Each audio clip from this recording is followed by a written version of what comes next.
Bismillahirrahmanirrahim. Assalamualaikum warahmatullahi wabarakatuh.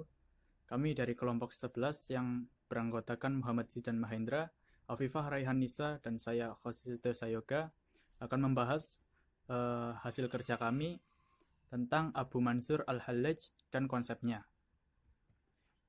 Biografi, nama lengkapnya yaitu Abu Al-Mughis Al-Husain Ibnu Mansur Ibnu Muhammad Al-Baidawi, yang merupakan cucu Nabi Muhammad, dan ada yang mengatakan keturunan Abu Ayyub.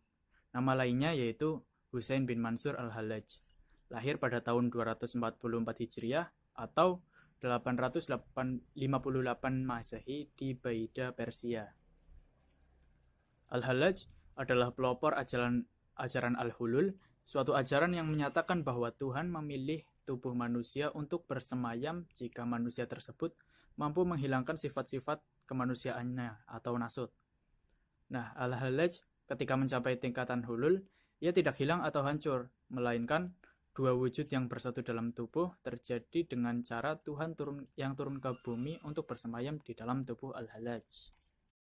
Karya-karya Abu Mansur Al-Hallaj. Abu Mansur Al-Hallaj banyak meninggalkan karya-karya dalam beberapa bidang, namun semuanya hilang. Yang tinggal hanya kepingan-kepingan prosa dan syair yang berserakan. Ibnu Nadim sebagai seorang ahli riwayat telah mencatat karya-karya atau kitab-kitab yang hanya 46 buah yang ditemukan. Di antaranya Al-Ahruf Al-Muhadasah wa Al-Azaliyah wa Al-Asma Al-Kuliyah.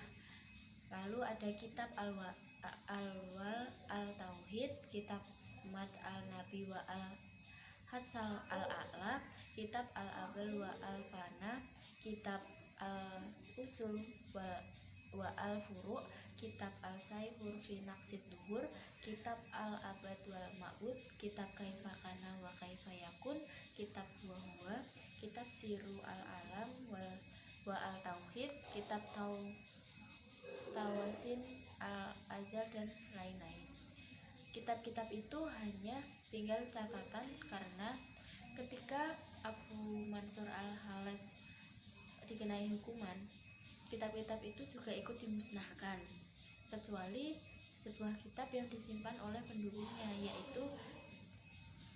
yaitu Ibnu Atta dengan judul kitabnya Tawasin Al-Azhar. Dari kitab Tawasin Al-Azhar dan sumber-sumber muridnya dapat diketahui tentang ajaran-ajaran Al-Hallaj dalam tasawuf. Pemikiran tasawuf falsafi Al-Hallaj.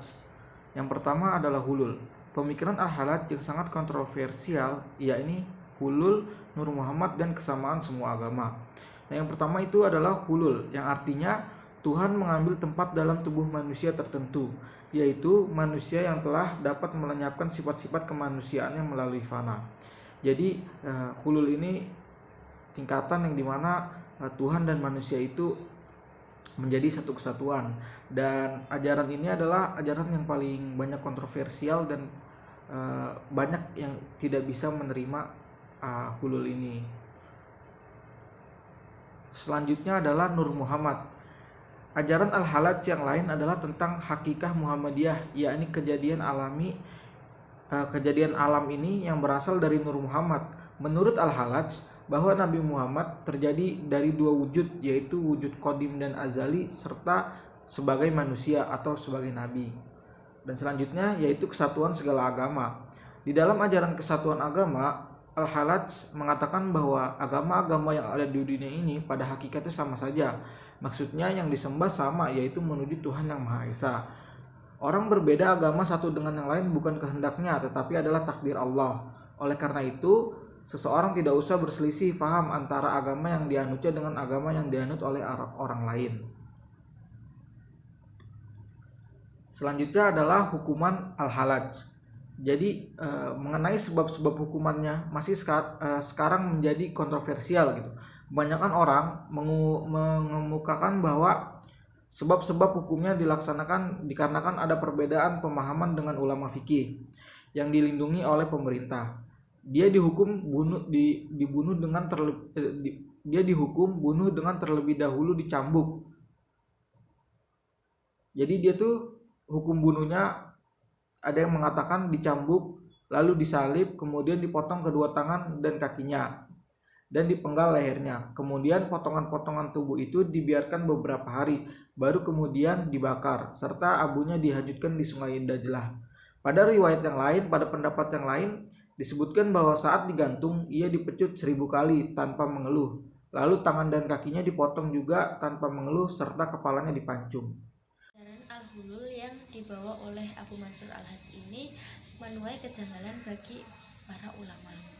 Seperti Syekh Abu Nasr As-Sarraj pernah berkata, kami mendengar bahwa kelompok aliran Al-Hulul berpendapat bahwa Al-Haq memilih jisim atau jasad yang dia bertempat di dalamnya dengan makna-makna ketuhanan atau ar-rububiyah dan menghilangkan sifat-sifat manusiawi atau al-basyariyah.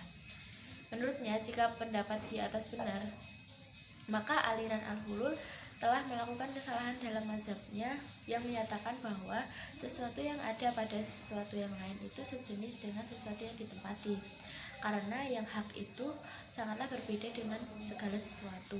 Adapun yang dia ditempatkan pada sesuatu tersebut hanyalah bekas dan jejak ciptaannya. Dan bukti rububiyahnya Allah hanya bisa disifati dengan apa yang Allah sifati untuk dirinya, sebagaimana dia telah memberi sifat pada dirinya sendiri.